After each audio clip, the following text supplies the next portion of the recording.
My brother-in-law died suddenly, and now my sister and her kids have to sell their home. That's why I told my husband we could not put off getting life insurance any longer. An agent offered us a 10-year, $500,000 policy for nearly $50 a month. Then we called SelectQuote.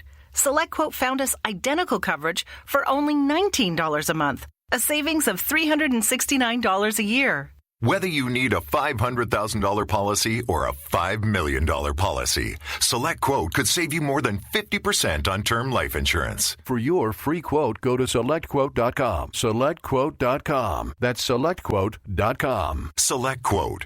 We shop. You save. Full details on example policies at SelectQuote.com/commercials. No brakes, no brakes, no fear, no fear. The official British Speedway podcast. Coming up in this week's episode, we hear from the new signing for the Peterborough Panthers, Vadim Tarasenko. He scored 12 points on his first ever visit to the National Speedway Stadium for the Peterborough Panthers, but he wants more. It's okay. For first meeting, it's okay. We can be better. We'll also hear from Tom Brennan, who took part in that fixture for the Bellevue Aces. For the Sheffield Tigers, they're through to the Sports Insure Premiership Knockout Cup final, and they're making changes to the side as well, bringing in Josh Pickering. He knows Sheffield as a club. He's excited to come back. I think he can be the difference. More reaction to the signing of Josh Pickering from Simon Stead, plus reaction to that fixture against Wolves. We'll hear from Peter Adams, Zach Cook and Steve Worrell. On the TV on Monday night, the Leicester Lions defeated the Kings Lynn Stars. We'll hear from Nikolai Clint and Max Frick. I think we've had some well-earned results, and hopefully that keeps them going. Our main interview in this episode is with Neil Vatcher, ahead of the British Under-19 and British Under-21 finals over the coming weeks. We hear from the man in charge of bringing through the next generation of talent. You may be familiar with some of his previous work, the likes of Robert Lambert, Adam Ellis, Tom Brennan, just a few of the names he's worked with in the past. Everyone can see what is achievable, and for me personally, it's it makes all that hard work and the hours on the road all worthwhile. A lot more from Neil Vatcher in the second part of this podcast, and in part 3, reaction to what's been happening in the Cab Direct Championship and the National Development League. All that and more on the way on No Brakes, No Fear. No brakes, no fear.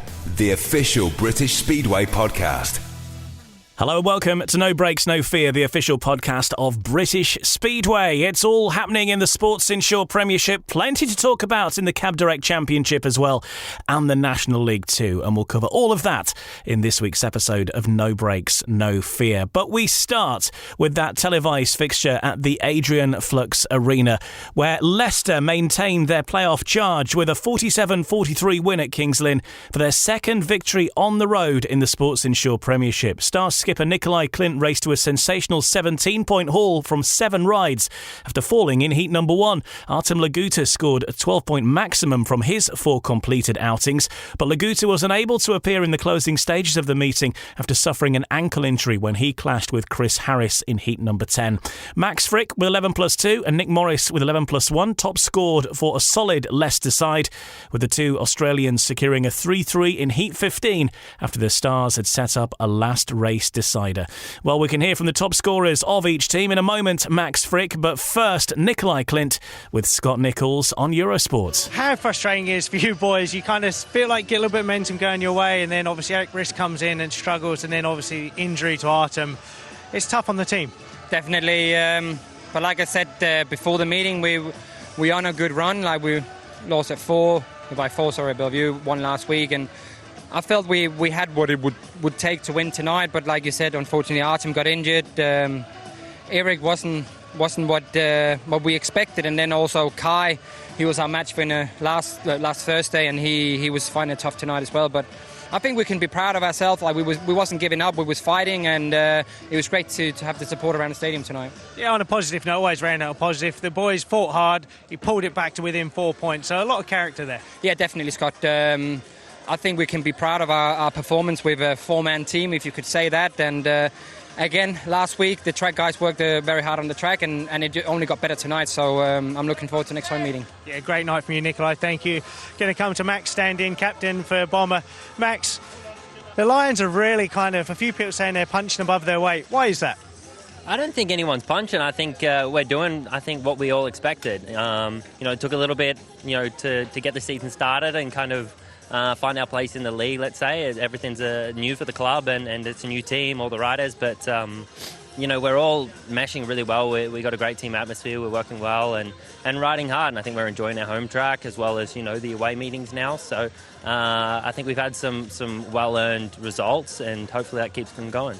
I was just going to touch on that. Like you said, there's a good atmosphere in the team. You're sitting in third in the table, but do you feel that the atmosphere in the team is what's really helping to kind of elevate every rider to perform at their best? Yeah, I think so. I think everyone has a good time. We're there to do business, but, at the end of the day, we're all having a good time doing what we're doing. So I think that goes a long way as well. So a win on the board for the Leicester Lions away from home, but definite improvement for the Kings Lynn Stars. The manager for the evening of the team was Keith Chapman, Buster Chapman, in charge of the Kings Lynn Stars on the night. Of course, Alex Brady has stepped away from the side. So what about the future as far as a team manager is concerned for the Kings Lynn Stars? Well, speaking to supporters after the event at the Adrian Flux Arena, Keith Chapman clarified the situation as it stands. In terms of a team boss, obviously Alex has stepped away from that role. Dale could technically do it, but isn't well at the moment. Rob Lyon stepped in a couple of times. Like, what can you do? What like, where are we in that sense to start with? Well, excuse me, been shouting. I've got a terrible sore throat. I enjoyed it so much tonight, and I must say Richard's been a great help with me tonight as well. I'd love to continue doing it. I would. I'd if it gets us to the end of the season, that's where we need to be. There's no one there that stands out clearly that you can take. I'd love Rob Lyons to be here, but Rob Lyons is Peterborough, and it'd be wrong for me to say, right, Rob, you're not going there, you're coming here, because that'd be totally wrong. And he can come and do guest appearances, obviously. If I'm away or I'm doing something else, then we can do guest appearances. But that's not good for the riders, because the riders, they need a bit of continuity, and so we'll try and give that, as best we can. And if Peterborough aren't riding, then obviously Robert can come here and help as well, and Richard has offered his services. Millie's up on all the rules, so yeah, we can continue like this. It's just if my wife lets me. So it's all down to Mrs. Chapman for what happens next with the manager's role at the Adrian Flux Arena. Kings Lynn are next in action away next week. On Monday, they're heading to Wolverhampton, where it's 45-all at half-time as far as that round 2 clash goes in the Sports Insure Premiership. At the top of the table, the Bellevue Aces extended their lead at the top of the Sports Insure Premiership with a comfortable 55-35 home win over Peterborough. The Aces are now 7 points clear as they recovered from conceding a 5-1 in Heat 1 at the National Speedway Stadium, and they took the points despite an impressive debut from Panthers newcomer Vadim Tarasenko. Skipper Brady Kurtz scored 14 for the Aces, dropping his only point to Niels Christian Iversen in Heat 13, while Jamin Lidsey scored 10. Rising star Jake Mulford with 4+1 got the better of Peterborough captain Hans Andersen. Tarasenko scored 12 for the Panthers, including 2 race wins, but their rising star Jordan Jenkins was withdrawn after aggravating a wrist injury in his second ride. Well, let's hear from some of those involved in this fixture then. And new signing for the Peterborough Panthers certainly began as he would like to continue, you fancy. Vadim Tarasenko speaking with Lee Wild. Vadim, fantastic performance on your Peterborough debut. You must be very happy. Yeah, I'm happy, but for my result. But I'm not happy for my team because we have a good team. Today we're fighting on the track, but we're losing meeting. It was okay, but not so special track for me because for debut Manchester, it's I think it's pretty nice. Starting with my Polish engine,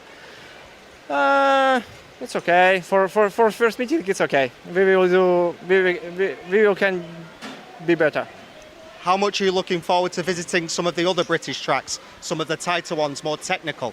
Yeah, we will see. I will ask my team. They was on these tracks more than me.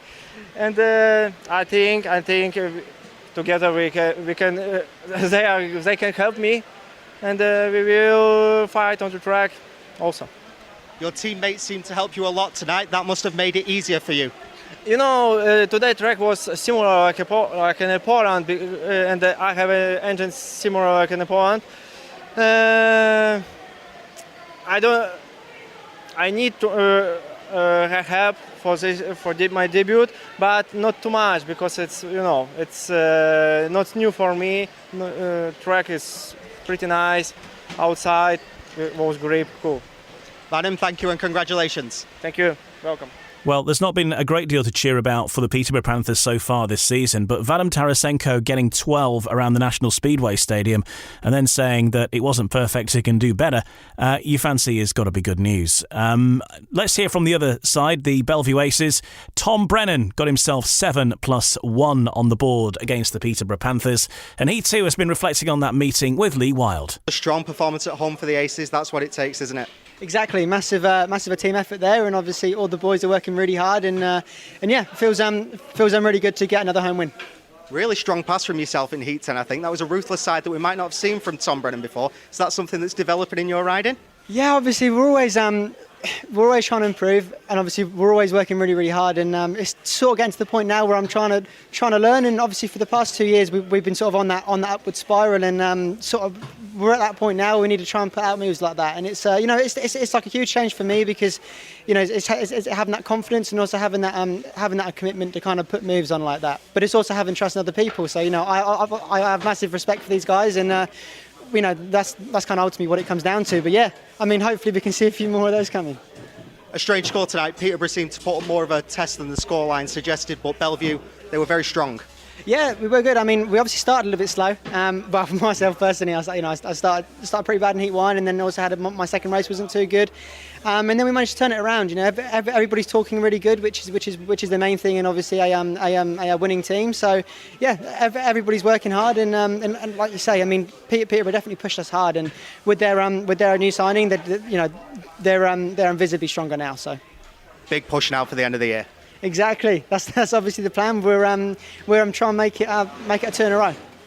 Yeah, so the Bellevue Aces go to Peterborough next Monday, June 26th, and it's 35.55, of course, at the halfway stage for the bonus points there. Well, the other meeting that took place last night was actually in the Sports Insure Premiership Knockout Cup semi-final, and it was Sheffield Tigers who booked their place in the final later this season after a successful rearguard action at Wolverhampton on Monday. The Tigers were grateful for their 18-point lead from the first leg. Wolves hit back strongly to win 52-38 on the night, with Steve Worrell scoring a 14+1 paid maximum. But it was a Heat 13-5-1 from the Tigers' top two, Tobias Musilak and Jack Holder, which put the visitors back in charge. Adam Ellis seeing the Tigers through to the Knockout Cup final in the penultimate race. Well, there's team changes ahoy at Sheffield. We'll come to those in a moment, but first of all, let's hear the thoughts of the Sheffield team manager, Simon Stead, with Ryan Guest. Well, Simon Stead, that was a bit too close for comfort in the end, wasn't it? Yes, but ultimately we got the job done. Some really good performances that got us out of trouble.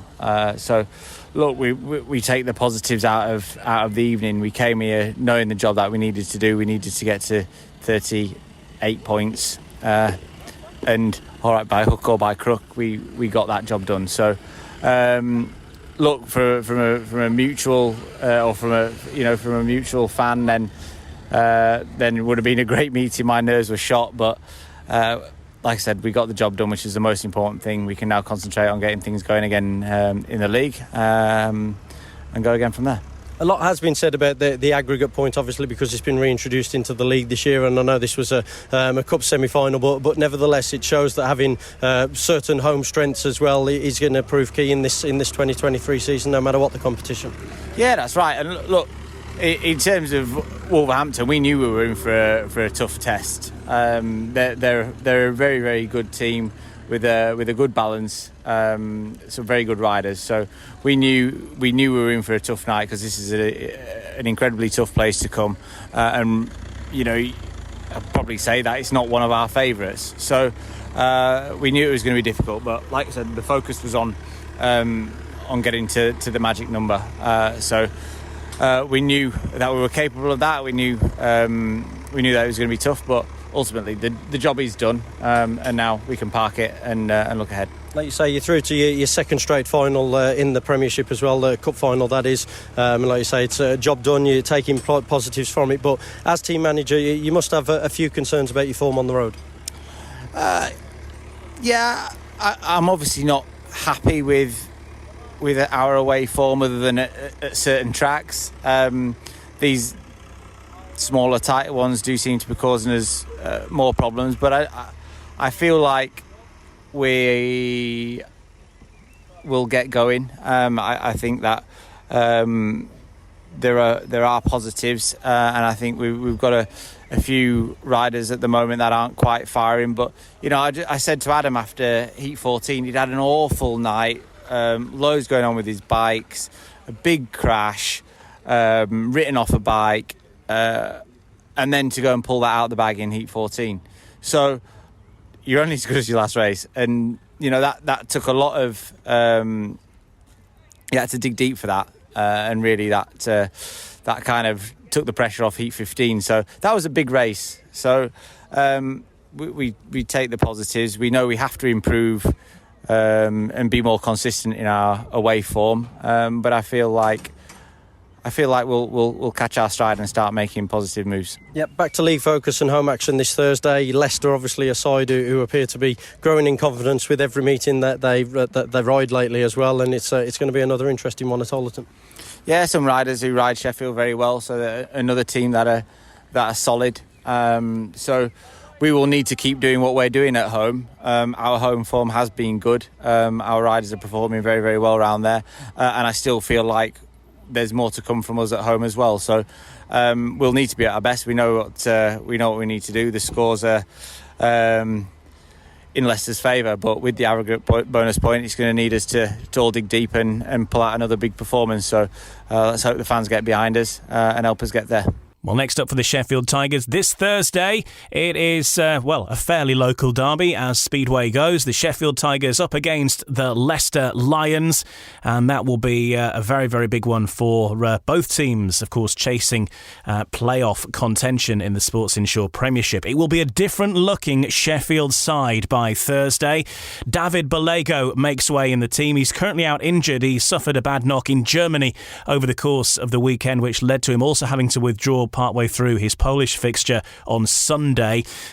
Things haven't really gone to plan lately for David Bellego. He will be replaced in the side by a former Tiger who makes a comeback to Owlerton. Josh Pickering will be a Sheffield rider starting this Thursday. Speaking about that move, here is Simon Stead. Yeah, it's disappointing that it hasn't worked with David. A rider that I've got a lot of time for, had big hopes for, and look, he came into this season with high hopes himself. He'd forgotten quite how difficult this league can be, and he's been finding it tough. So look,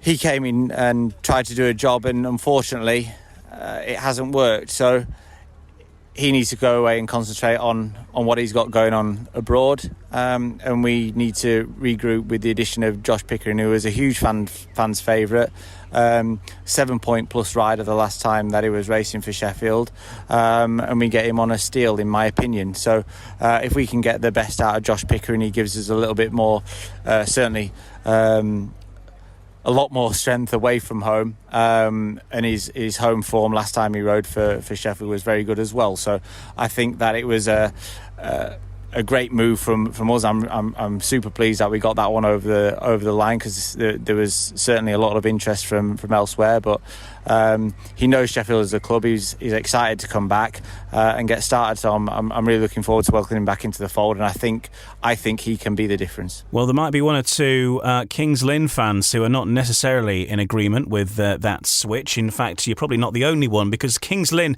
have issued a statement saying they're disappointed to note that former skipper Josh Pickering Pickering has agreed a deal to join Sports Insure Premiership rivals Sheffield. Pickering has endured an injury-hit season so far and was taken out of the McKinney Stars team declaration recently as part of the changes which saw Artem Laguta and Kai Thompson join the club. However, that move was not as a 28-day injury replacement, as a 1-7 featuring both Laguta and Pickering would have taken the Stars over the points limit at the time. It was, though, always the club's intention that Pickering would resume his place, and the last week has seen the loss of Michael Palm-Toft to injury and Frederick Jakobsen, who quit British Racing, both riders who Pickering could now have slotted back in for. Club owner Keith Chapman said, "It's obviously disappointing, but there's nothing we can do to stop it, as he was taken out of our 1-7 at his request, I'm told. I wasn't involved at the time, it wasn't my team, but all I can say is I would have kept him in all the time. I wouldn't have taken him out. Josh said he would ring me back when he'd practiced and ridden in Poland to let me know what he was doing, but I've heard nothing. I've been left holding the baby, so to speak, with the team, and I know it seems a bit bonkers. I would have wanted him in the team here, but this is the situation we find ourselves in." That's the statement on the Josh Pickering situation there. Let's get back to the match we were talking about, which was between Sheffield and Wolves earlier this week, and hear from the opposing team manager, Peter Adams, speaking to Mike Taylor from BBC Radio WM.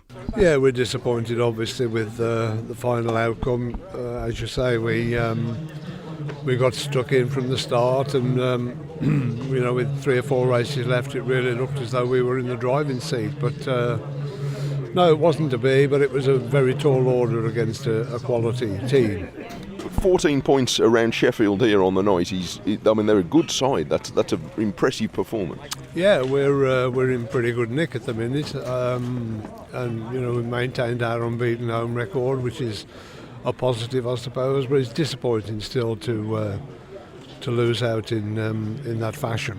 You've got some riders in form. Zach Cook has put up some very good scores away from home recently, and he looked really in charge tonight in a lot of his rides. Yeah, he's got to grips with Monmouth now. He's very comfortable here. He's enjoying his racing, and he was very nearly the match winner today. But no, he was very strong in our recent away matches, and as I say, he's settled in very well here now, and this is the free scoring reserve that we've been missing in recent years. Yeah, it's a real plus. Steve Worrell was a dependable person. Everybody knew what you were getting with Steve when you signed him, and now he's delivering. That was a top quality performance again, not the first one.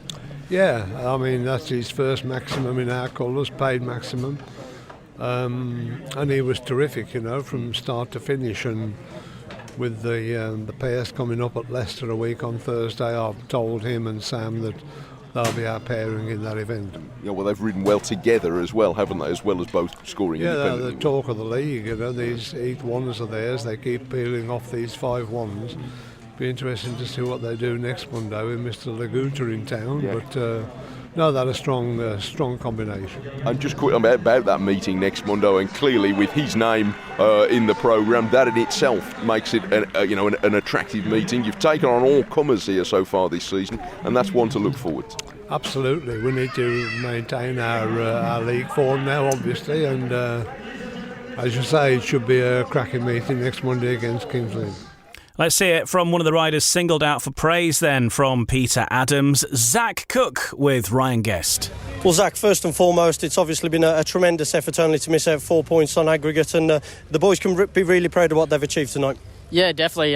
We knew it was going to be tough. Sheffield are a good team, but we knew what we were capable of around here, and I think we were pretty unlucky. We had a few bike troubles there, and a couple of sort of close races, but we probably could have come away with it, but it was tough, and we done well to get to where we did. Yeah, going into the rest of the season though, is the plenty the boys can take from that tonight? Yeah, definitely. I think Sheffield are probably one of the best teams on paper, and we put a solid score on them tonight, and there's definitely lots to take away from tonight. For yourself, I know it's down at reserve, and obviously that luxury of having the extra rides should you need them. Nevertheless, starting to put a string of double-figure scores together now, and seem to be settling into this league. Yeah, definitely.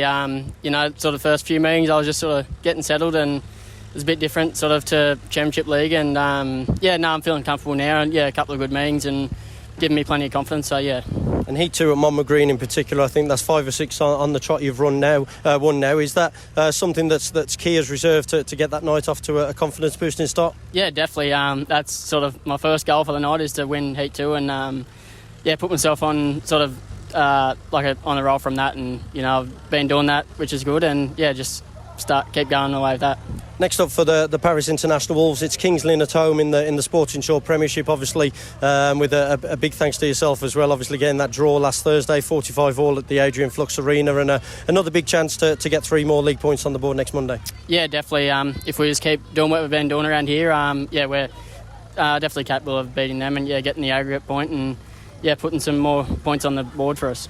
Yeah, Zach Cook, a busy man at the moment because racing with Wolves and also with the Pool Pirates as well. And we'll come to them later on in the programme because they had a thriller at Redcar last Friday night, which went down to a superheat. But more about that to come towards the end. Steve Worrell was also firmly involved in the drama there as well. But he was also involved in the drama on Monday night for Wolves. And again, having another good season around Monmore. Here is Stevie Worrell with Ryan Guest. Well, Stevie Worrell, it certainly seems a long time coming, but at last a paid maximum in the top flight for yourself. You've got to be well chuffed with your night's work. Yeah, I usually work my way through the heats, and tends to be a big gap from my last heat, heat 10 or 11 to heat 15, so kind of like take your eye off the ball, so to speak, and I always fall a bit short in heat 15, but kind of looked at it a different way tonight and made sure that we was well prepared. We made a few little changes from the last heat to that, obviously knowing that the track was going to change a little bit, and just trying to keep myself ready mainly because it's a long time. Your adrenaline starts to fade off a little bit and your body cools down, so just trying to stay fired up basically, and seemed to work. So yeah, like you say, a faultless individual display from the team as well. It was always going to be a big ask to overturn and pull back 18 points. Nevertheless, to get within 4 on aggregate in the end, that's a tremendous effort all round.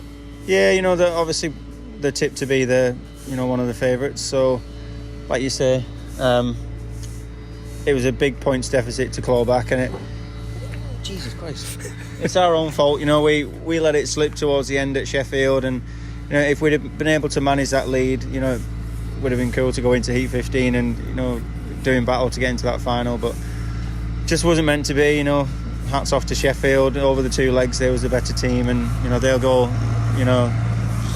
head to head with Ipswich now in the final, and who knows. I think it's two the kind of tracks are the opposites really, so it should be an interesting final. If it was 2 similar tracks where you can't split it, but I think it'll be quite interesting to see how it pans out.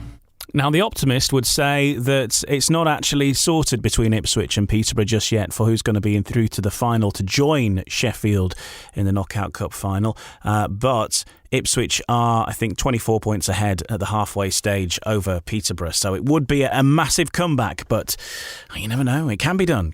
Stranger things have happened, but watch this space on that one. But you would probably think there's a fairly good chance that it will be a Sheffield-Ipswich Knockout Cup final, due to take place, I believe, at the start of September. So a little bit of a while to wait for that one, but it'll be a long... I think it's penciled in for basically the week after the British Grand Prix, so it'll be a big week of Speedway then, but details TBC, of course.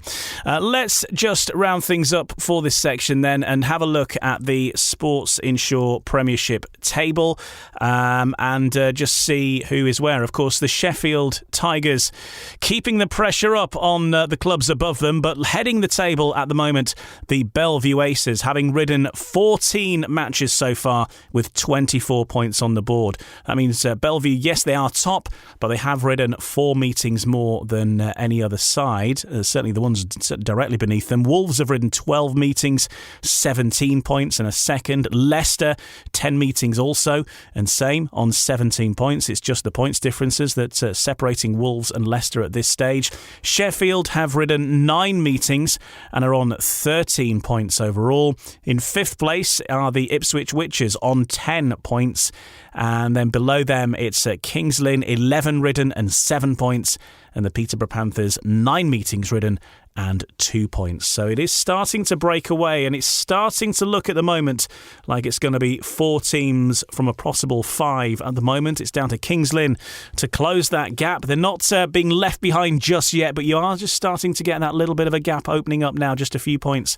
Now is definitely the time for Kings Lynn to close that gap if they want to get in among the playoff places you fancy.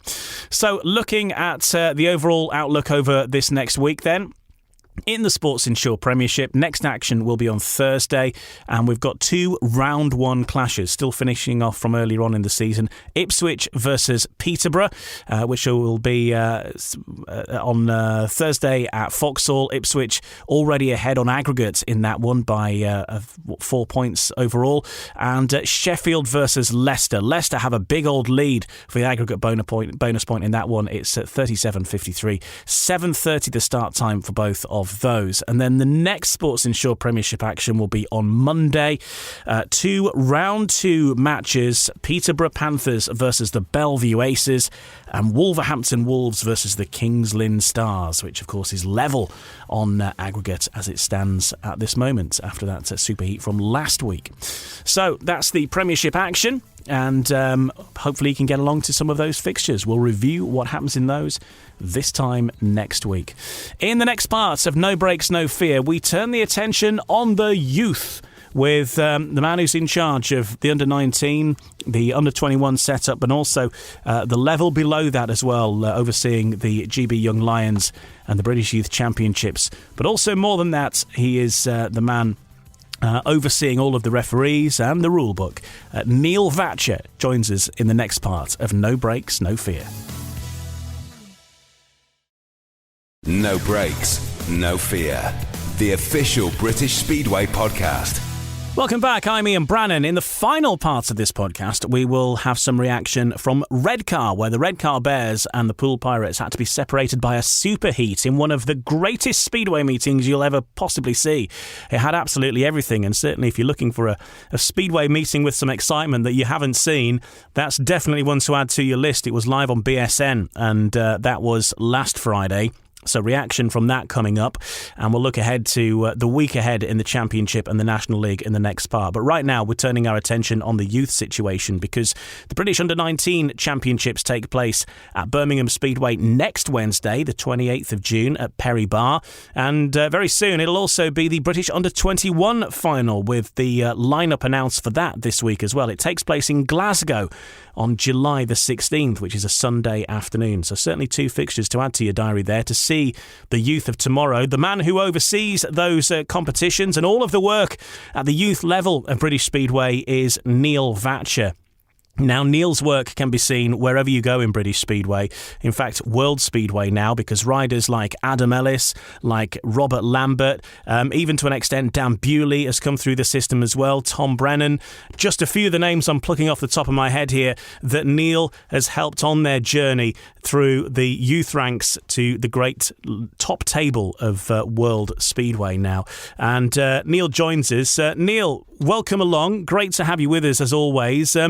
And yeah, it's a big job you have, isn't it? Overseeing these young starlets and trying to get them up to into the world's best. Yeah, definitely, and that's part of our sort of selling point to the next generation. We've been really busy with the youth championship over the last probably 6 weeks or so, travelling up and down the country. We've been to both the Scottish tracks, Edinburgh and Glasgow, and Redcar and Workington, which is a great venue, by the way, for anyone that hasn't been there. Giving lots of track time to the next, Robert Lamberts and Tom Brennans and Leon Flints and so on and so on. And, I know this morning we're going to talk about the under-19s and the under-21s, but, there's a great generation of the next breed as well, which we've been working with this year, which is really exciting, for the future of British Speedway.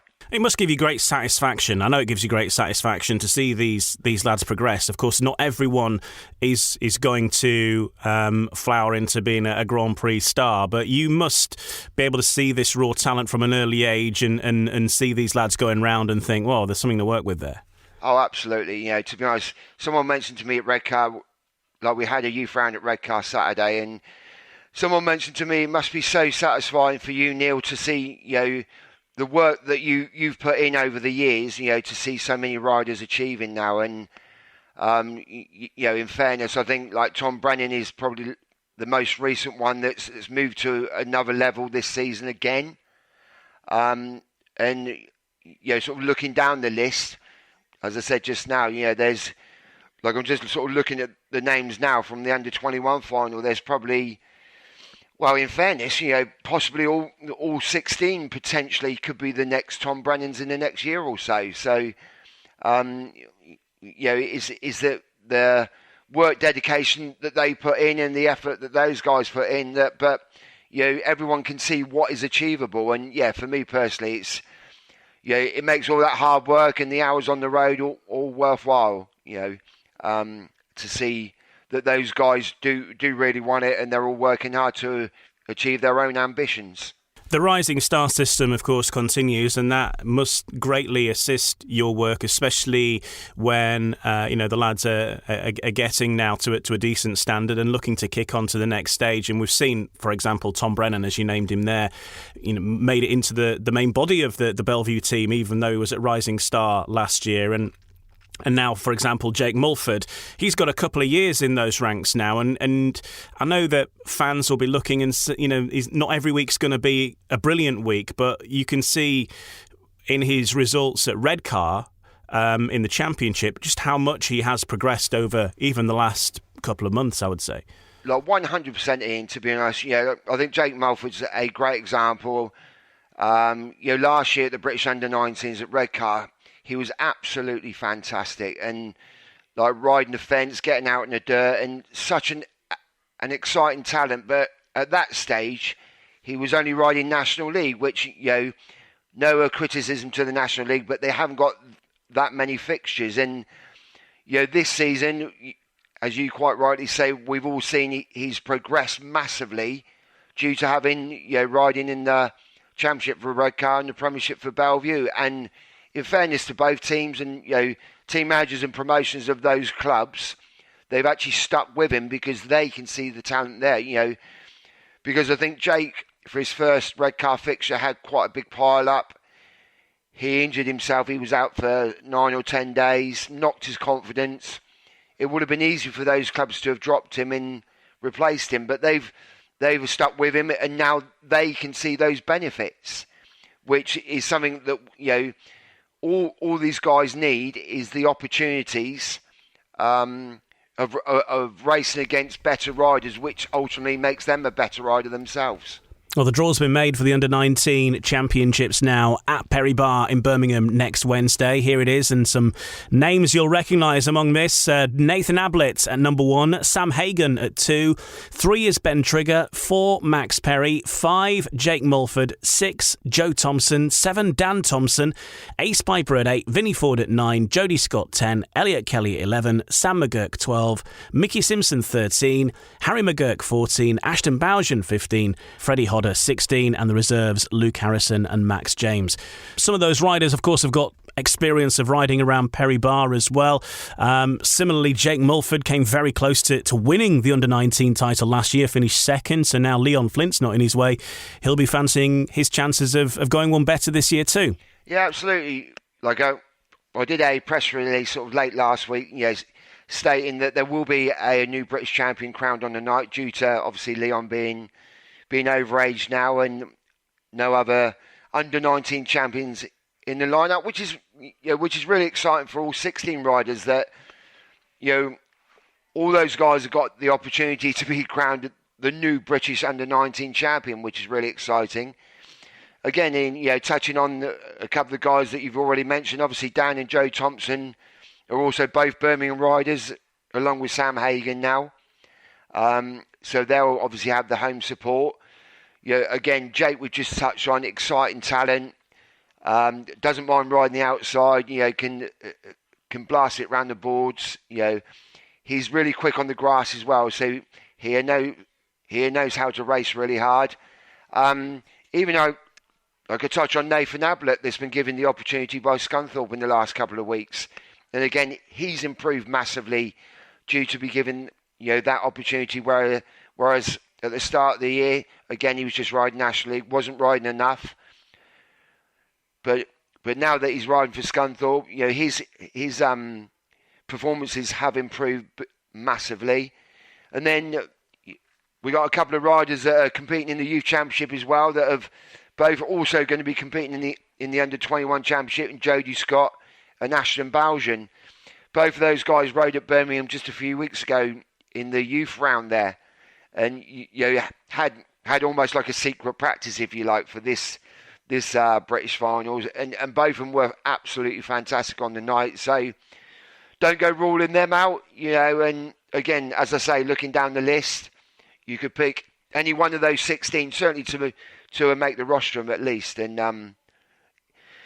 I think I've said previously, like I've really enjoyed the under-19 final ever since that I've come into this role, because it's an age group that none of the riders give up. They're all 100% triers, and from my experience, all 20 heats will be exhausting, to be honest. And I always come away from that event with a big smile on my face, and really enjoying the occasion. So if anyone is free next Wednesday evening, I would recommend to come to Perry Bar. What will be a really entertaining night. And it's almost like a peek into what Speedway will look like in 10 years or so from now, isn't it, with the names there? Because you look at the names on the trophy from the past, or even the podium, they're all names that are bread and butter in Speedway meetings now. Yeah, definitely, absolutely. This is sort of like the next step for the guys, and I know that this group really want to win that title next Wednesday, regardless of which rider it is. Obviously everyone's going to have their favourites on paper, but it's a 20 heat format. There's no semis or finals, so there's pressure in every race, and if one particular rider has a bit of bad luck with an engine failure or a disqualification, it opens it up massively. So it is an event that could spring a surprise. So as I say, one that I'm really looking forward to. Okay, so definitely you want to get yourself down there if you're able to. Birmingham Speedway next Wednesday, 28th of June, Perry Bar Stadium. British Under-19 title is up for grabs. Get down there and support them. And if that is not close to you, maybe you're nearer to Glasgow, because the British Under-21 final is just a couple of weeks away as well. July 16th. For this one, and it's a cracking lineup. We'll go through it because the draw has been made now as well, of course. So this is the order. 1 is Ace Piper, 2 Joe Thompson, 3 Ben Trigger, 4 Sam Hagan, 5 Nathan Ablett, 6 Drew Kemp, 7 Sam McGurk, 8 Dan Thompson, 9 Jake Mulford, 10 Dan Julks, 11 Leon Flint, who's the reigning champion, 12 Jody Scott, 13 Jason Edwards, 14 Ashton Bowsian, 15 Anders Rowe, and 16 Connor Bailey. So some names that stand out there anyway, but particularly some names that might stand out there for Glasgow fans. I'm probably looking namely at the likes of Connor Bailey and Ace Piper, who will have, of course, more experience of that Glasgow track than most of the others, but a very competitive lineup there. Oh, amazing lineup, to be honest. And again, the Glasgow track is such a fantastic venue. Thanks to the Glasgow promotion for hosting this event. Again, it's a venue that we all look forward to going to. The racing there is always fantastic, and again, just running down the lineup there, Ian. There's so many races there. Again, I'm sure it's going to be a fantastic afternoon's racing. Some big names in there. Some Premiership riders. Drew, Dan Thompson, Leon, Jason Edwards, Dan Julks. I'm sure it won't be long before Anders Rowe gets a Premiership spot. And there's a couple of local favourites, as you quite rightly said, in Ace and Connor Bailey, that's been at Glasgow for a few years prior to this year. Blimey, you certainly couldn't call that, could you? No, you couldn't. But Glasgow is, of course, one of the top tracks. It's hosted the Grand Prix race-off just last year, and a track that certainly brings fast racing, exciting racing, and because of that, I think as you say, it's anybody's, isn't it? Because it's such a good racetrack. If someone was to ask me to pick a name out of that 16, I don't think I could, to be honest. The only thing that I will say, regards the reigning champion Leon, like I know Glasgow isn't Leon's favourite track. I spoke to him recently, and he's, in Leon's own words, he said that he hasn't had many good meetings there. So, perhaps if it was somewhere else, Leon to retain his title would be one of the favourites. But again, with a track that he's not particularly favourable towards, then it opens up, again, it opens it up to any one of the other 15, I would say. And this means a slightly different format to the under-19s, where the top 2 scorers after Heat 20 go straight to the final, and then the next 4 go into the semi-final. A bit like the GP format, slightly different to the GP, but similar to that. So in this event, you possibly have got room for error in one race, but again, you're going to need to score probably sort of 10 or 11 points to at least make the semi-final. So again, for these young lads that are only, most of them are teenagers, it's big pressure against hard racing, and there's obviously no easy races. So again, it's going to be a very exciting event. Some names there that maybe aren't as familiar with the majority of fans. Ashton Bowden being one. People may have seen him in the National League, but currently he's 15 and so not eligible to be riding any higher up in the Speedway pyramid, if you want to call it that, at the moment in time. But as far as the Youth Championships go, so he's been pretty successful, hasn't he? And he's had a couple of wins, including in the 500cc class as recently as the last weekend at Redcar. Yeah, certainly. This is Ashton's first year doing the Youth Championship. So, and sort of prior to this season, I personally hadn't seen him too much, to be honest. Obviously, heard some good reports, about Ashton that's come from motocross, as we all know, and he certainly hasn't disappointed. He's been absolutely fantastic. Prior to Saturday's round at Redcar, he'd done 3 rounds, hadn't lost a race. However, at Redcar on Saturday, he was beaten in a couple of in one of the heats leading up to the final from 14-year-old Sonny Springer, which might not be a familiar name to a lot of people, but again, Sonny is a big talent.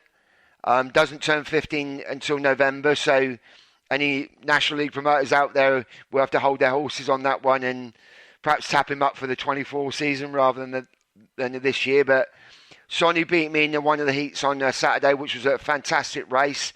Actually beat him from the back. He passed him down the back straight Redcar going into the third turn, so that was really exciting. Also in the 500 class, we've got Ashton Vell that's moved up from the 250 class from last season and has done really well, really, really well. He actually turns 15 on Sunday, so I would imagine from probably Monday morning his phone's going to be quite busy with some National League promoters. Looking to strengthen up, possibly towards the sort of latter half of the current season. And we've touched on Jody Scott, of course. Jody's going to be a big star in the future. He competed in the under-21s last year when he just turned 15, and again, is competing with Ashton Bowden in both the upcoming events coming up. So. Some hopefully, providing they keep progressing and keep working hard, there's going to be some names there that's going to be familiar with the British public going forward, hopefully.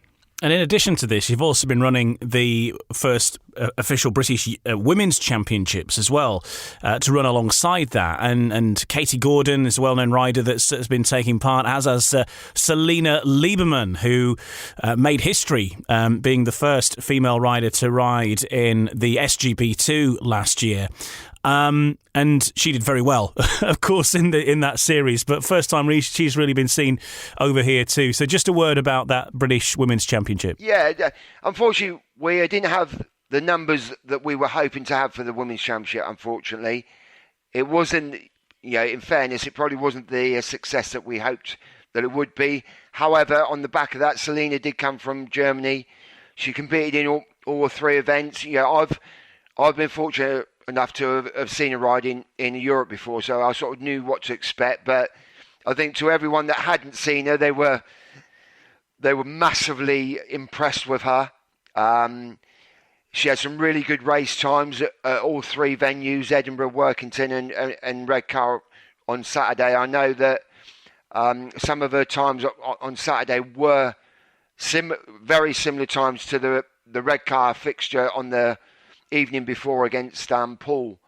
I know that the timekeeper was telling me Saturday that she had the same time, I think it was as Heat 8, as I say, in the Redcar Poole fixture. So, and she's come over on borrowed equipment. She's sort of flown in. She actually used Norit Bladorm's bike at Edinburgh and Workington, and at Redcar Saturday, very kindly, she rode Katie Gordon's bike, who also competed in the competition.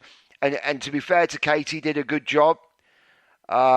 She wasn't on the level of Selena, but since the last time that I've seen her, she's improved a lot, to be fair. And so Katie looked after her this weekend, let her ride one of her bikes, and there's certainly some speed in Katie's bikes, as Selena proved, and she had some real fast race times, as I say. And to be fair, going back to Selena, I think there's a bit of interest from some championship clubs regarding Selena, and I think since she's showcased herself at these three events, some championship promoters have spoken to her about the possibility of coming to the UK to race, which would be really good. That would be obviously a major statement, because we've never had a female rider in any of the leagues, National League or above.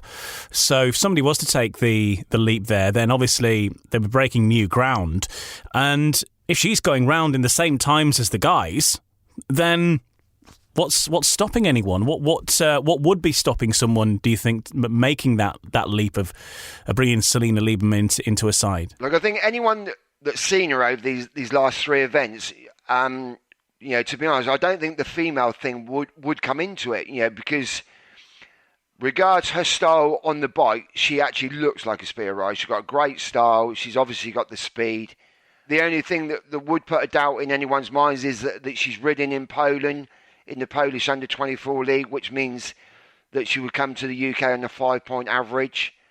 And, it's possibly a bit of a risk for someone, a German rider, regardless of her sex, on a 5-point average that hasn't ridden in the UK, only at these three venues. So, I honestly don't think that, being female will put anyone off, because she's a totally classy speedway rider, regardless of her sex. So we'll have to wait and see on that one. But it would be really, cool if someone did bring her over and introduce her, and from a publicity thing, I think that would be fantastic as well. Well, I know that I spoke to Phil Lanning a long time ago, and he was saying that what Fallon Sherrock did for darts. She got to the world absolutely finals didn't she? And how much that generated publicity for the event, but also for the sport in general, and same that it would be for whichever club took the plunge and was brave to make this happen, brave from a point of view and everything else, and going into the unknown slightly. But it would probably definitely, I think, pay off in many ways more than just on the track. Yeah, 100%. It's just getting that club to sort of fit her in on a 5-point average. Honestly, from a sort of rules and regulations side of it, to me, I personally think it's just maybe that 5-point average that might put anyone off. Other than that, to me, if she was coming in on a 4-point average, she would 100% be worth. Well, I wouldn't even say risk. She'd be worth the chance. It's just a team fitting her in on a 5-point average. I think maybe a little bit of a downfall, but if anyone would take that risk, I'm sure they wouldn't be disappointed. And for British Speedway, as we just touched on, I think it would be a fantastic opportunity to give us some publicity, and it would be great for the sport in general and also that club. Yeah, and it's not just publicity. Clearly she can do the job. Clearly she's as fast as the guys. So, that's the thing, isn't it? 100%. This is my point, really. To me, she isn't a risk. She's worth the opportunity. She rides in the Polish Under-24 League, as does many of the British riders. Jason Edwards, Dan Gilks, Leon Flint. She competes with them regularly anyway. So why not compete with them in the UK? You're talking about averages and stuff there. We had one or two riders that were finding it difficult to get a team spot at the start of this season. And we touched on one. We mentioned Anders Rowe earlier. Drew Kemp, of course, found opportunities difficult to come by. You're kind of stuck in the middle here, I guess, in some respects, because you've got the SCB hat, but also you're wanting the best for the youth riders to have their opportunities. Is there a way to, do you think, reduce the chance of that happening again in future seasons, where riders who are on a sort of a 4 or 5 or 6 point average are finding it, places hard to come by? They've done the work in the British youth and come through those ranks, and then they're getting the places are harder to come by because of international riders maybe taking those spots. That really is a good debate, to be honest. I think ultimately, as we've seen with Drew, and again, like I'm sure Anders will get an opportunity sooner rather than later. I think ultimately, as it turns out, pretty much everyone's got a spot now. They didn't at the start of the year. It's difficult with team building, as you quite rightly say. Some of these guys get stuck with. It seemed like this year the sort of 5.5 point average was the sticking point. Because initially Anders didn't have a spot anywhere, Drew didn't, Max Clegg didn't, and they were all on similar sort of averages. But we've seen it all pan out that eventually they do get those opportunities. So it hasn't been discussed, but whether like a grading system could perhaps come into play, whereas riders are put in groups of A, B, C, and D like they do in Denmark, I believe, and perhaps that's a way around it. But on the flip side of that, as I say, it seems like everyone's pretty much got a team spot now, so it doesn't seem to be so much of a problem, even though it was sort of 4 to 6 weeks into the season rather than at the start. I think that's the nature of Speedway, isn't it? That injuries come along, teams get shaken up, and those opportunities are bound to come on. On the flip side of that, when it comes to rising stars, would you encourage, as say Jake Mulford being an example, that if you're a rising star, then maybe you're a rising star for the season, unless, of course, you're injured or there's some other reason that you can't continue. But would you like to see that sort of continuity, that teams have to stick by a guy if they're a rising star and it's about development rather than necessarily big points?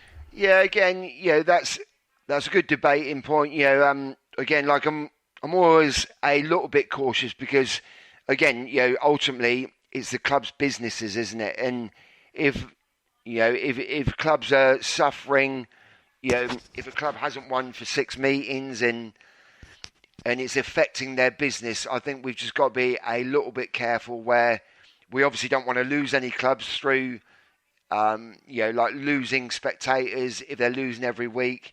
So again, it's a valid point, but it's between a rock and a hard place, isn't it? Between the development of riders, but also being cautious with the club's businesses as well. And looking at the remaining part of the season, we're coming towards August before we know it, and that's going to be the cut-off date, the end of August, for any potential further transfers, team changes, going in towards the playoffs. Just explain to us how it's going to work this year, because of course it was a bit of a perhaps too much of a grey area for fans and clubs last year, that saw some changes being made. We won't go into the detail because we know what we're talking about, but what's the protocol this year? It's slightly different this year. Like last season in the Premiership actually had a transfer window, similar to what they do in football now. But during the winter, because of the issues and the debates that went on last year, that was taken out of the rule book for the 23 season. So it's the same rule for all 3 leagues now, which I'll actually read the rule as is written in the rule book. So there's no team changes will be allowed after the 28th of August, with the effective date being the 31st of August. So explaining that in sort of black and white is that you can make a change on the 28th of August being the last day, which would then introduce that rider on the 31st of August. So that would be the last changes for all three leagues, except riders returning to the team after injury who can only replace their original replacement. So again, explaining that in simple terms, I'm sure everyone's sort of read this week that Eric Riss is coming back into the Ipswich team replacing Ben Barker. So if that was later in the season and Ben Barker was still in the Ipswich team, say on the 6th of September, and Eric Riss was then announced fit, then Eric would have been able to come back in because Ben was his injury replacement. But other than that, if that all makes clear sense, other than that, there's no team changes after the 28th of August for all three leagues. So if my number one goes down on the 10th of September, and I've still got two playoff meetings left to race, and of course it's a big match. It's the grand final. What are my options then? Is it just a guest, or you? And what would would be, yeah. And would that be a guest that is only ridden in this country? I'm getting at if Poland have finished and Ty Woofenden's available. No, it would be a guest from a rider that's in a declared team in the UK. There we go. I don't think we can make it any more black and white than that. Hopefully, yeah. Hopefully that all makes sense with the mad rules in place, which I know frustrates a lot of people, but hopefully that's quite clear. So yeah, so in that scenario, you will be able to have a guest from one of the other teams. Okay, and unless one of those riders that's currently not riding in this country signs for a British team between now and the end of August, then that's that. Exactly right. There we go. That's it. Yeah. Okay. He would have to sign for a team on the 28th of August. Very good. Okay, well, I mean, we've got some big name riders in the league currently, so I don't think we've got any shortage of big names to go around, should that be the case. No, it's a pretty exciting season, isn't it? And I was pleased to see old Tarasenko do such a good job for Peterborough yesterday, because, I sort of feel like Peterborough were obviously let down earlier in the season, so it was pleasing to see that he did a good job for them last night. And obviously, everyone's talking about Emil and Laguta and Doyle and Frick. I think it's been a really good season so far, and enjoyed watching it on BSN and Eurosport and live.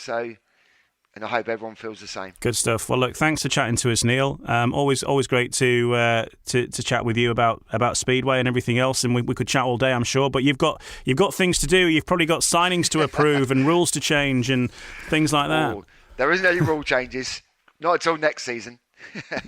But maybe some signings. Yeah, that's it. Maybe that.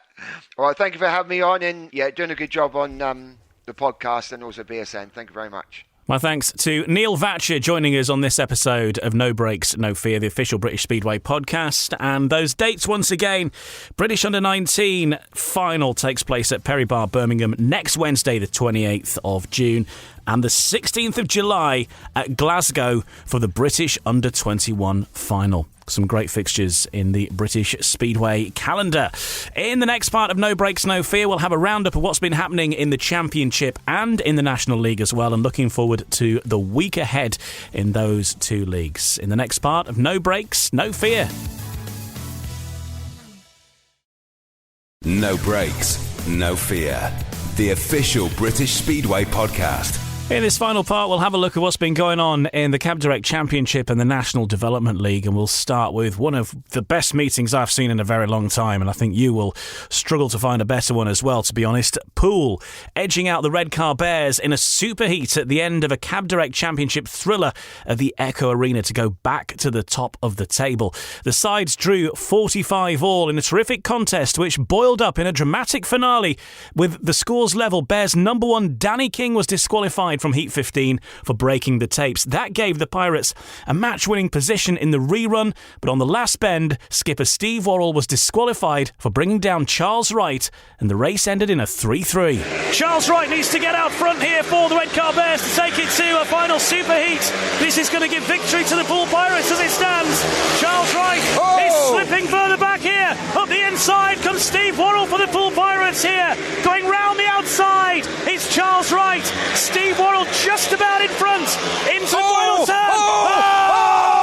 Drama! Charles Wright's down. My goodness gracious me. Final bend bunching there. He's been excluded. Steve Worrell's been excluded here. It's going to go to Heat 16. This is unbelievable speedway tonight we are having. So that meant it was the first ever superheat in the Cab Direct Championship. Charles Wright made the start in the superheat, but the key battle was for third place, where Poole's Richard Lawson passed Danny King on the third lap to win the meeting for the visitors. Lawson had a sensational night, scoring 16 plus 1 bonus point from 6 rides in the regular match, whilst Wright scored 13 for the Bears. Reserve Jake Mulford added 8 plus 3 as well. So speaking after the match then, let's hear from the captain of the Poole Pirates, Steve Worrell, with Hayley Bromley on BSN. Steve, where do we start with the end of this meeting? A controversy in heat number 15, excluded there in the original running. Just talk us through what happened there with Charles Wright.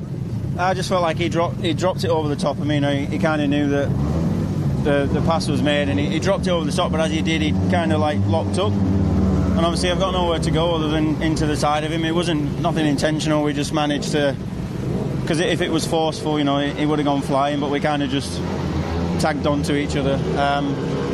Made the meeting more interesting, I guess, and obviously we still come out on top, so I can't be too misgruntled by it. But obviously I've lost the points that I was gonna earn in that race, so and now the superheat and Pirates win, so I'm happy. First superheat for the Pirates this season, I think. Yeah, we don't want many more of them if we can. It'd be nice to just finish the job after 15 heats, but no, the fans was entertained. You know, they got an extra race for them for their admission price, so everyone, yeah, happy days.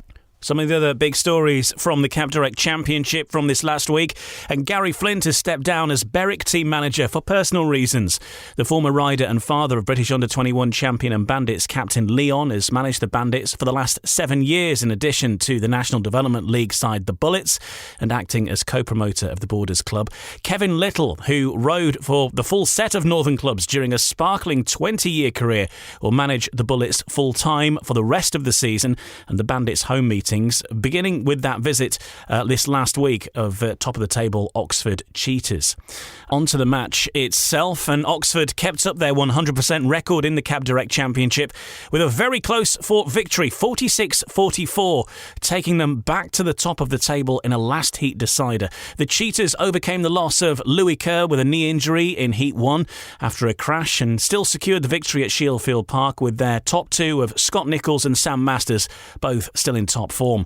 Nicholls scored 13, Masters with 11 plus 1, both unbeaten until the Bandits took a consolation 5-1 in Heat 15, whilst reserve Henry Atkins again made a vital contribution with 9 points. Meanwhile, the Bandits were left to rue a spark plug failure for Thomas Jorgensen on the last lap of Heat 7, which turned a 3-3 into an Oxford 5-1. Leon Flint top scored for the hosts with 10 plus 2, and he's been reflecting on that fixture with Ryan Guest. Well, Leon, Saturday night at home to Oxford, it was another frustrating one, another challenging one for the team in the end. Yeah, it was tough. We was unfortunate with Thomas breaking down in that one race, but then again Oxford was unlucky with Louis being withdrawn for the first heat. Yeah, obviously the start Oxford have made unbeaten in the championship, and obviously you haven't had too many home meetings yourself, but nevertheless it was a disappointing way for it to end, because around heat 11-12 it looked like you might be able to have enough to get over the line. Yeah, I mean, it's not any luck or anything like that. You know, we as a collective we all need to push harder and up our game. It's as simple as that. So, you know, we can go and redeem ourselves at Birmingham Wednesday, hopefully. Yeah, like you say, when you look down the scorecard as well, obviously Thomas's 1 point, that probably was the standout where it perhaps did cost you. What was wrong on the night? I don't know. You know, Thomas was just not getting out the start, but you couldn't fault him for his effort on the track. So hopefully, we can all get out the traps on Wednesday and all ride the way we know we can. Yeah, and obviously some big news behind the scenes as well with your dad Gary stepping down as team manager. The reasons behind that. What's his thoughts been on everything? I wouldn't say that it's anything big really. Just wants more time for himself and the kids and stuff like that. So he can't really say anything, about that.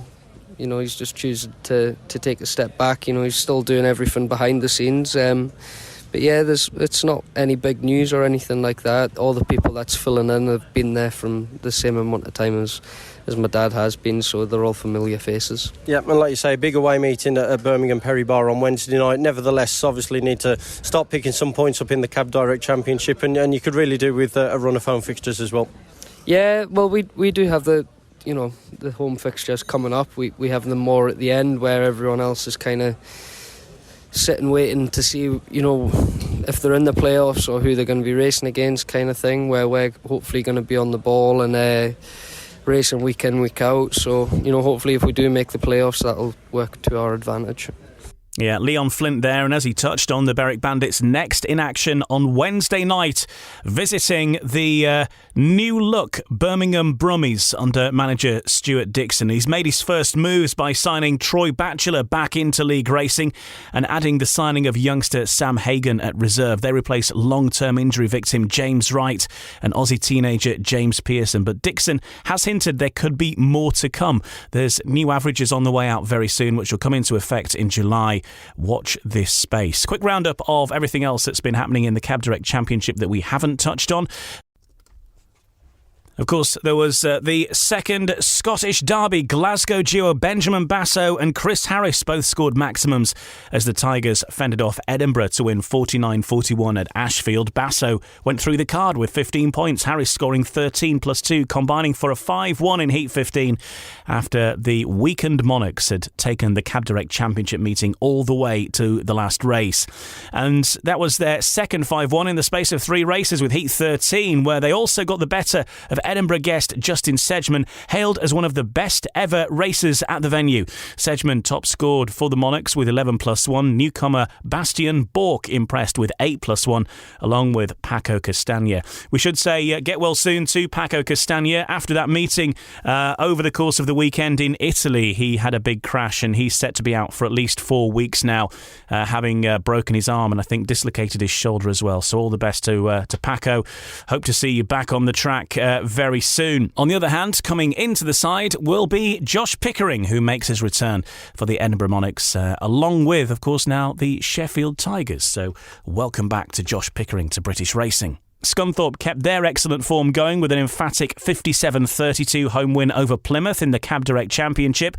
The Scorpions were without ankle injury victim Michael Palm-Toft, but took match and aggregate points with another powerful display. Skipper Simon Lambert's super run continued as he racked up 14 plus 3 from 6 rides, and reserve Connor Mountain adding 13 plus 2. Jake Allen with 13 plus 1. Kyle Howarth scored 9 for the Gladiators. Couple of other bits to touch on. British Speedway stalwart Ulrich Ostergaard is staging his farewell meeting at Peterborough in just under a fortnight. Sunday, 2nd of July is the day. It's a 4 p.m. start time, and he's got some big riders joining him in the lineup for that. If you head to the Facebook page and search for Ulrich Ostergaard farewell, you'll see all the info. It's going to be a 16-heat, 4-team tournament between the Peterborough Panthers, the Redcar Bears, the Glasgow Tigers, and a Danish select side as well. So some well-known names going to be involved in that. So look out for that one. We should also say a congratulations to Chris Harris, who took a superb victory in the second round of the FIM Long Track World Championships in Ostrov on Saturday. Of course, he rides for Leicester and Glasgow in regular speedway, but he dived inside Martin Smolinski to lead the decisive race and then held off the constant pressure from the German to take his first ever grand final win at the 10th attempt. So well done, Bomber, on the top step in the latest round of the World Long Track Championships. Finally, let's have a look at the National Development League, and there weren't too many meetings this week, but Leicester reserve Max James enjoyed his best performance of his career as reigning NDL champions won 47-43 at the Edinburgh Monarchs Academy. James took 7 rides and scored 15+1 for the Lion Cubs, a total which would have been even more but for a fall on the last bend of Heat 14 when he was all set for a 5-1 alongside Ashton Bougen. Dan Thompson collected 12 points, Bougen adding 9+2 as the Cubs won on the road for the first time this season, despite a 15-point maximum for Max Clegg on his debut for the Edinburgh Monarchs Academy. Adam Roynan scored 11 for the hosts as well. Looking at the other fixture that took place in the National Development League, and Kent reeled off 4 5-1s in the last 4 races to secure a 54-36 win over Bellevue Colts in the National Development League on Sunday afternoon. There were just 2 points between the sides after Heat 11, but the Royals then stretched clear with their top 2 of Ben Morley and Nathan Ablett scoring 13+1, whilst Reece Naylor on 9+3 played a key role at reserve. James Pearson scored 12 for the Colts. Matt Marson added 10, but the visitors were hampered by the loss of Luke Muff with concussion to add to the non-availability of Freddie Hodder and Paul Bowen for the meeting. So injuries and things adding up for the Bellevue Colts at this moment in time. Let's have a look at what's coming up then in British Speedway over the next week or so. Starting on Wednesday, June 21st, Cab Direct Championship. And we get to see the new look Birmingham Brummies with Troy Batchelor and all taking on the Berwick Bandits. It starts at 7:30. That one also live on BSN on Wednesday night. At the same time, the Oxford Cheetahs face the Poole Pirates again at 7:30 over at Oxford Stadium in Cowley. Thursday, June 22nd, we've got some round 1 action from the Sports Insure Premiership. Ipswich Witches against the Peterborough Panthers and the Sheffield Tigers up against the Leicester Lions, both starting at 7:30. On Friday in the Cab Direct Championship, Edinburgh Monarchs host the Birmingham Brummies. Big one, that one, for the sides looking to get themselves into the playoff places, of course, getting tight down there, and Edinburgh with Josh Pickering back. Glasgow Tigers hosting the Scunthorpe Scorpions at Ashfield, and the Echo Arena, it's Redcar versus Plymouth. All of those getting underway 7:30, the start time. On Saturday, National Development League action with the Leicester Cubs hosting the Edinburgh Academy, and Workington hosting Oxford at 3 p.m. in the afternoon. Leicester v Edinburgh is at 7 p.m. Monday, Sports Insure Premiership, round 2 fixtures, Peterborough versus Bellevue and Wolverhampton versus the Kings Lynn Stars. Both of those getting underway at 7:30. And then no action on Tuesday, so your next fixture after that will be the British under... So your next fixture after that will be the British... So your next fixture after that will be the British Under-19 final in Birmingham, 7:30, that we were talking about earlier with Neil Vatcher. Have a great weekend in Speedway, wherever it takes you. We'll be back here next Wednesday with a new episode available first thing in the morning, rounding up all of that we've talked about and all the moves and drama that will unfold over the coming week. Hope you've enjoyed the episode. Don't forget to like and subscribe the podcast. It's totally free on whatever app that you listen to the podcast on. If you follow it makes sure that it downloads straight to your device straight away, so you don't miss any episodes. And you can also give us a rating on your app of choice as well, and a review, and all that kind of thing helps other people find and discover the podcast too. So hopefully you can help us out on that. We'll join you next week for the next episode of No Breaks, No Fear, building up to a big week of Speedway, some big fixtures on the card, and we'll be looking ahead to the Premiership pairs next week as well, which is going to be a big one. So join us for that. Have a good one. Take care. We'll catch you next week. No Breaks, No Fear, the official British Speedway podcast. Sports Social Podcast Network. Today, we discuss Miro. Today, I want to talk about the hellscape that is technical diagramming, right? Everybody's nodding their heads right now, And there is a potential solution that I want to share. There was one name that several people brought up. I did some digging, and it's kind of nuts how much this program Miro has for developers. I have to share this. It could potentially be a game changer for you. So my favorite part about Miro is that half the work is already done. Like right now, typically we spend hours starting diagrams from scratch, gathering information. You get buy-in from every team. That's a lot of work to do. But Miro has a full set of integrations with the tools you're probably already using. And they also offer open APIs and SDKs for custom solutions for all those niche diagramming use cases we have to do, right? So the end result is the same, but it doesn't take forever. It's a massive, massive time saver. I'm transforming basic flowcharts and network architectures, and it all lives in one place. So are you using Miro? Have you used it? I want to hear. That's Miro.com.